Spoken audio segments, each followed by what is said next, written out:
Friends, कसे तुम्ही सर्वजण? मस्त मजेत आहात ना? मी कोमल गवळी स्वागत करते आपल्या यूट्यूब चॅनलमध्ये, ज्याचं नाव आहे कोमल्स युनिक लाईफ। तर आज गणपती बाप्पाचं आगमन झालेलं आहे। तर आज वार शनिवार आहे।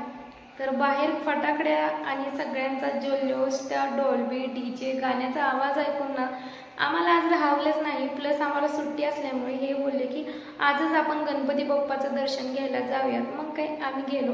तर गणपती बाप्पा किती सुंदर होते, मी तर शब्दातही सांगू शकत नाही। तुम्ही सुद्धा कंटिन्यू ब्लॉग करून बाप्पाचं दर्शन घ्या, कारण अप्रतिम अशा मूर्त्या होत्या। तर चला जास्त वेळ वाया न घालवता व्हिडिओला करते सुरुवात आणि कंटिन्यू अजिबात स्किप न करता व्हिडिओ बघा बरं का।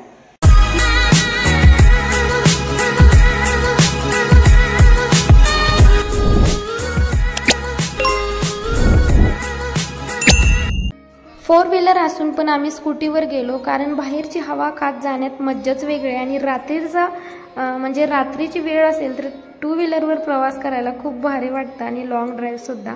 तर सगळ्यात अगोदर तर ह्या गणपतीचं दर्शन घेतलं आम्ही। डोळ्यात टिपत राहणारं दृश्य होतं।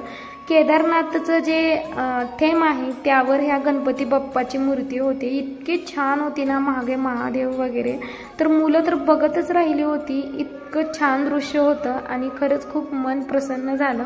त्यानंतर दुसरी बाप्पाची मूर्ती होती नागदेवताच्या थेमवर, मागे नागाच्या फड्या होत्या आणि मस्त बाप्पा आपले धनुष्य घेऊन उभा होते। तर किती सुंदर सुंदर मूर्त्या आहेत, खरंच मन भरून गेलं मूर्ती बघून। आणि शनिवारचाच हा व्लॉग आहे, कारण आम्हाला राहावलंच नाही म्हणून आम्ही म्हणलं बघायला जाऊ। सगळ्यात जास्त आवडणारी मूर्ती म्हणजे ही, फक्त गद्यावर जो हनुमानजीचा गदा आहे त्यावर उभा राहिलेली ही मूर्ती आहे। आश्चर्यकारकच होतं, पण खूप छान वाटलं। त्यानंतर घरी जाताना आम्ही पाणीपुरी खायचं ठरवलं, कारण बाहेर आलो म्हणल्यावर काय तर खाणं बनतंच त्यामुळे। आणि नेहमी आम्ही हॉटेलमध्ये जाऊन खातो पाणीपुरी, पण खरं सांगते बरं का, गाड्यावरची जी चव असते ना ती खूप टेस्टी असते हॉटेलपेक्षा। माझा पर्सनल एक्सपिरियन्स आहे, तुमचा कसा एक्सपिरियन्स आहे नक्की सांगा। ह्यांनी मस्त शेवपुरी घेतली आणि मी रगडापुरी घेतली होती, कारण मला फार भूक लागली होती म्हणून।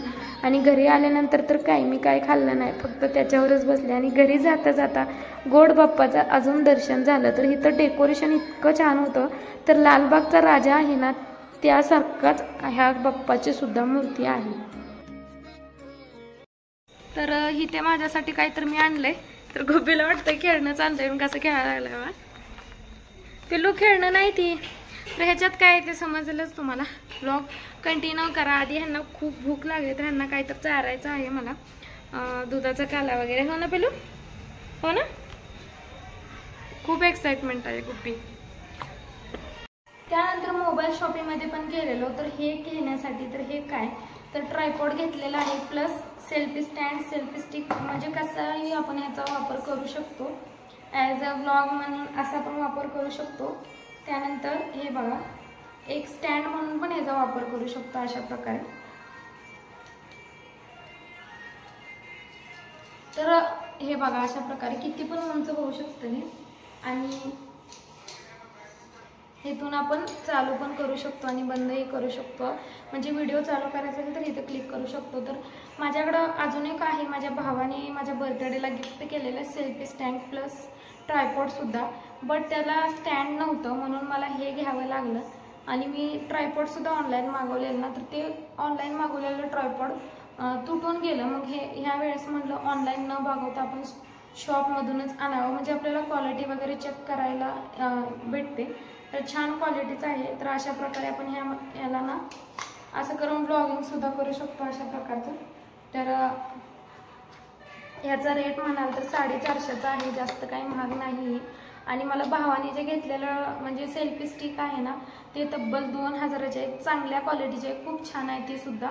पण त्याचा यूज मी म्हणजे बाहेर कुठे गेलं तर करेन, पण डेली यूजसाठी मला हे हवंच होतं, कारण कुकिंग वगैरे करत असताना ना स्टँडची गरज लागते मोबाईल ठेवायला, म्हणून मी हे घेतलेलं आहे। तर भावाने घेतलेलं आहे, त्याला खाली स्टँड नव्हतं, सो म्हणून घेतलेलं आहे। तुम्हाला कसं वाटलं आणि तुम्हाला घ्यायचं असेल तर तुम्ही सुद्धा नक्की घ्या। तर घरी यायला आम्हाला 10:30 वाजलेत रात्रीच्या। तर मुलं आता झोपायला लागलेत आणि मी सुद्धा झोपणार आहे, सगळं झोपलेले आहेत, म्हणजे ब्लॉग एडिटिंग करावं। तर रात्रीच्याच वेळेस मी ब्लॉग एडिटिंग करते मुलं झोपल्यानंतर, कारण ते जागे असताना ना मला व्हॉइस ओव्हर सुद्धा करता येत नाही, किंवा व्हिडिओमध्ये बोलता येत नाही, कारण ते मध्ये मध्ये येतात आणि हाय हॅलो करतात. खरं तर खूप भारी वाटतं, पण प्रत्येक वेळेसच कॅमेरा ऑन केला का ते असं करतात. मग त्यामुळे मी ते झोपले का एडिट करते. तर तुम्हाला कसा वाटला आजचा ब्लॉग नक्की कॉमेंटमध्ये सांगा. आणि चॅनलमध्ये जर नवीन असाल तर प्लीज आपल्या चॅनलला सबस्क्राईब करा, व्हिडिओला लाईक करा आणि कमेंटमध्ये गणपती बाप्पाचे खरे भक्त असाल तर गणपती बाप्पा मोरया अशी कमेंट नक्की करायला विसरू नका. चला तर भेटूया अशाच नवीन व्हिडिओमध्ये. तोपर्यंत हेल्दी राहा, हॅप्पी राहा, बाय.